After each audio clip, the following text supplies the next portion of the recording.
Minha gente, continuando aqui, falando sobre o livro de Atos, a partir da obra Introdução ao Estudo da Bíblia, volume 6, Evangelhos Sinóticos e Atos dos Apóstolos.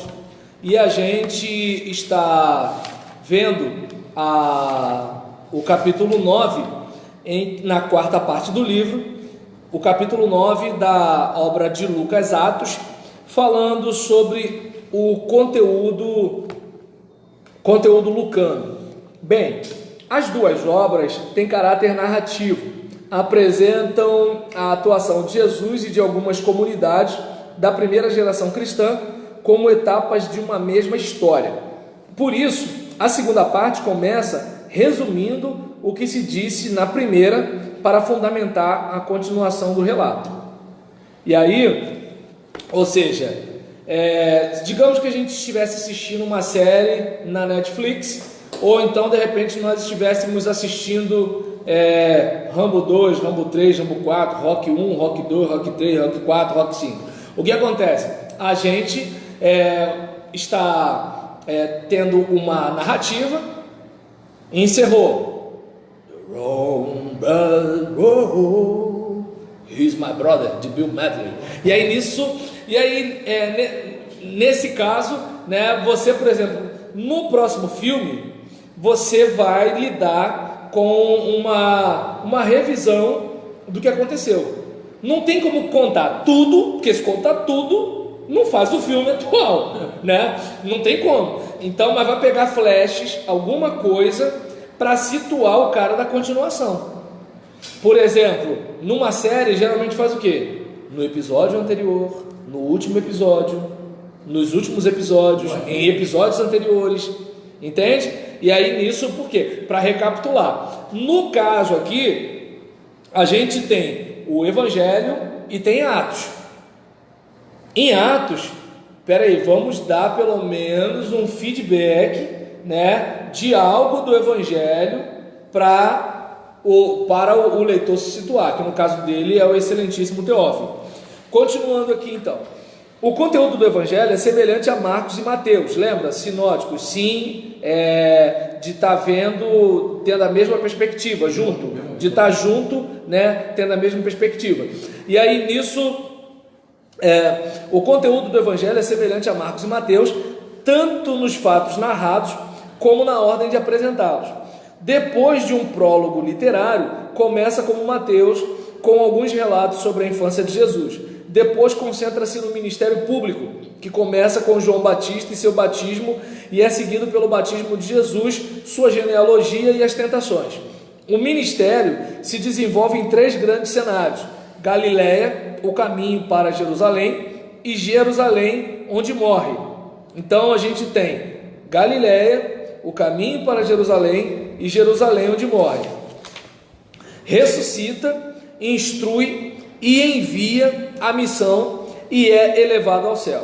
Comparando com Marcos, a coincidência substancial de conteúdo e sequência dos fatos entre Lucas 3 até 24 e Marcos 1 até 16, com 2 interpolações: Lucas capítulo 6, versículo 20 até 8, versículo 3, chamada interpolação menor, e Lucas capítulo 9, versículo 51 até 18, versículo 4, conhecida como interpolação maior. Mas em todo esse conjunto também aparecem diferenças, como a colocação da visita de Jesus à sinagoga de Nazaré no começo do ministério, as primeiras vocações que não são situadas no começo do ministério, mas depois de um período de atuação de Jesus, especialmente os relatos da paixão e das aparições.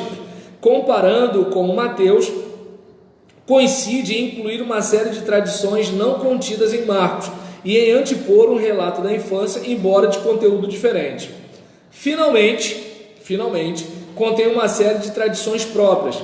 A narração consta aproximadamente de 19.404 palavras que formam 146 unidades narrativas para os diferentes conteúdos e divisões das edições críticas, e assim forma a obra mais extensa de todo o Novo Testamento e, consequentemente, o mais longo dos 4 evangelhos.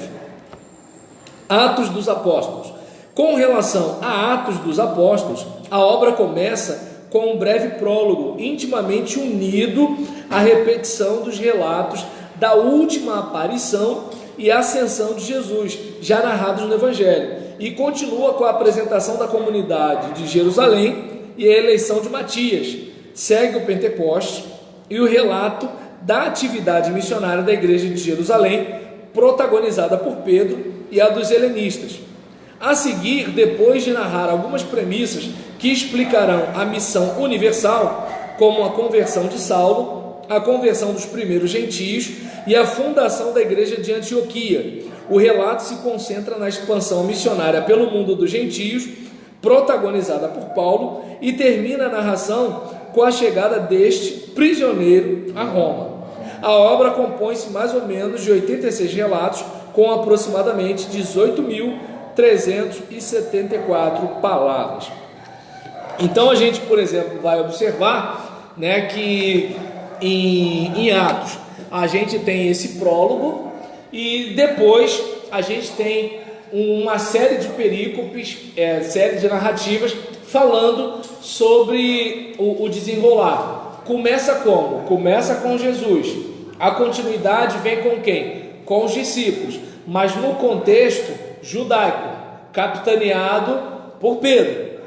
E aí nisso Deus deixa claro para Pedro sobre o desejo dele de alcançar gentios, algo que deveria estar claro em Atos 1:8, só que não ficou, mas começou a ser provocado a partir de Atos 8:1, e até que chega aquele momento do apedrejamento de Estevão, do consentimento do apóstolo Paulo e aquela ida para Damasco, né, onde teve aquela conversão traumática do apóstolo, de modo que algumas coisas começaram a ficar diferentes no próprio contexto cristão, que antes dava aquela ideia de que você, para ser cristão, precisa ser judeu, e agora você, para ser cristão, não precisa ser judeu. Não precisa ser circuncidado, né, no caso, né? Isso, não apenas ser circuncidado, porque ser circuncidado era uma das coisas que o judeu precisava praticar, mas tinha as outras.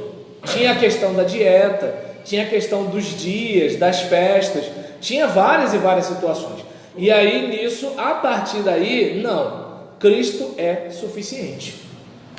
Hashtag, pronto, falei. Né? Então, Atos mostra isso.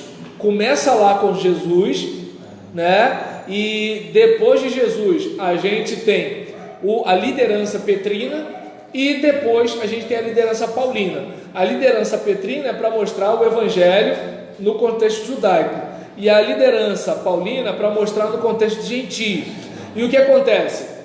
O trabalho petrino mostra como tudo começou, e o trabalho paulino mostra porque, né, como teve o desenrolar de sair da transição gentia até da transição judaica até a condição gentílica e mundial. Entende? Porque antes era uma questão local, era regional, era uma situação étnica, né? Então assim, Jerusalém, Judéia, Samaria e confins da terra, judeu.